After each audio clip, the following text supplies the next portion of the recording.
안녕하세요, 선생님.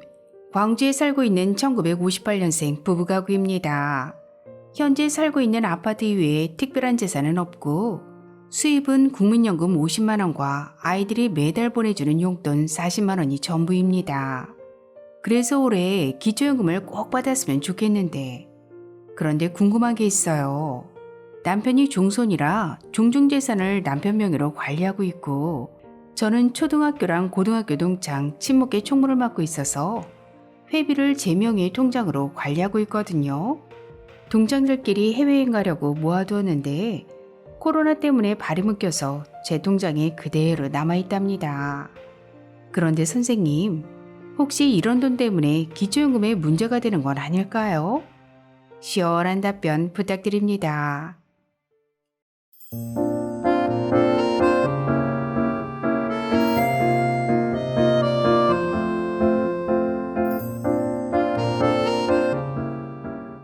안녕하셨습니까? 행복한 인생의 이마 알베르토입니다.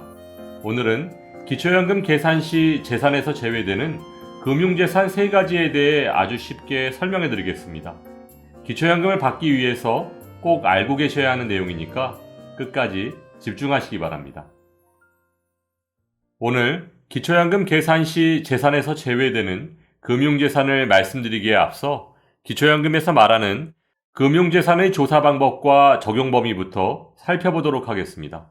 먼저 금융재산이란 첫째, 현금 또는 수표, 어음, 주식, 국공채 등 유가증권, 둘째, 예금, 적금, 부금 및 수익증권을 말합니다. 금융재산 조사 방법은 행복이음이라고 하는 정부의 복지 시스템을 통해 제공되는 금융정보 등의 조사 결과를 우선 적용하고 금융정보 조사 대상자는 기초연금 수급권자와 그 배우자입니다. 부부 중 한 분이 기초연금을 먼저 신청하셔도 두 분 모두의 금융정보를 모두 조사해서 반영합니다. 다음은 금융재산의 조사 범위와 산정 기준을 설명드리면 첫 번째, 보통예금, 저축예금, 자유적금 등 요구불 예금은 3개월 이내 평균 잔액을 기준으로 반영되는데요. 여기서 요구불 예금이란 입출금이 자유로운 예금을 말합니다. 두 번째, 정기예금, 정기저축 등의 저축성 예금은 잔액 또는 총 납입액을 기준으로 반영됩니다. 여기서 저축성 예금은 조금 전 설명드렸던 입출금이 자유로운 요구불 예금의 반대되는 상품으로 입출금이 자유롭지 못하고 해약하면 원금은 보장되지만 이자는 거의 못 받는 예금을 말합니다. 세 번째, 주식은 기초연금 신청 조사 당시의 최종 가액을 기준으로 금융재산에 반영됩니다.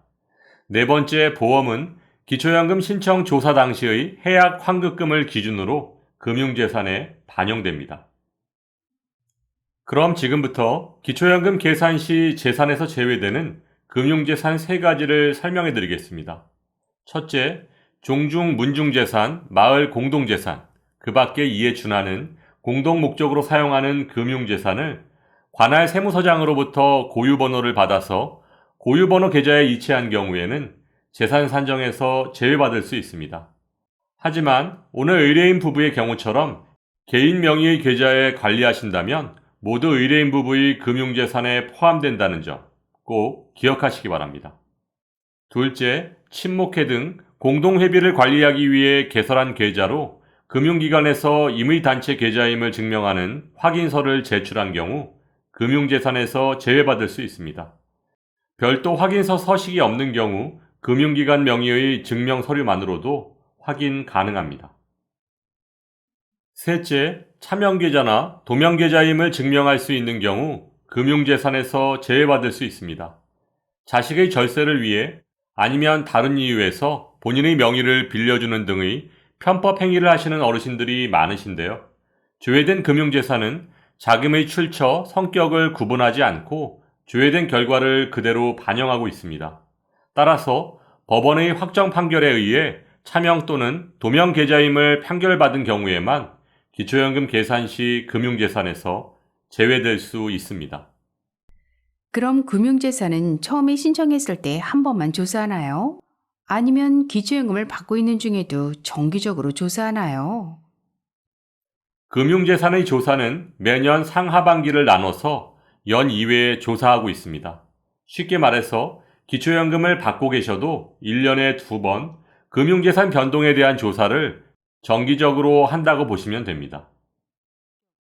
재산이 하나도 없을 경우 현금은 얼마까지 기초연금을 받을 수 있나요? 기초연금 신청인의 일반 재산과 소득이 전혀 없고 1년 만기 정기예금의 이자율이 5%라고 가정하고 계산하면 단독가구의 경우 2억 5천만 원, 부부가구 4억 원 정도까지는 기초연금 32만 원을 감액 없이 모두 받으실 수 있을 것으로 예상됩니다. 그럼 기초연금 신청 전에 현금을 아들 통장으로 옮겨놓거나 찾아서 보관하면 금융재산이 줄어들어서 기초연금에 유리하지 않을까요? 어르신들께서 기초연금을 신청하시면 2011년 7월 1일 이후 발생한 재산의 변동분을 모두 조사해서 보건복지부에서 인정하는 적법한 증빙자료가 없다면 부부가구의 경우 매달 270만 원씩의 자연소비분을 적용해서 영원이 될 때까지 잔액만큼을 신청인의 금융재산에 포함시키고 있습니다. 따라서 기초연금 신청 전 1억 원을 자녀의 계좌로 이체하거나 현금으로 인출했을 경우 매달 270만 원씩을 차감해서 37개월이 지나야 모두 없어지게 됩니다. 참고하시기 바랍니다.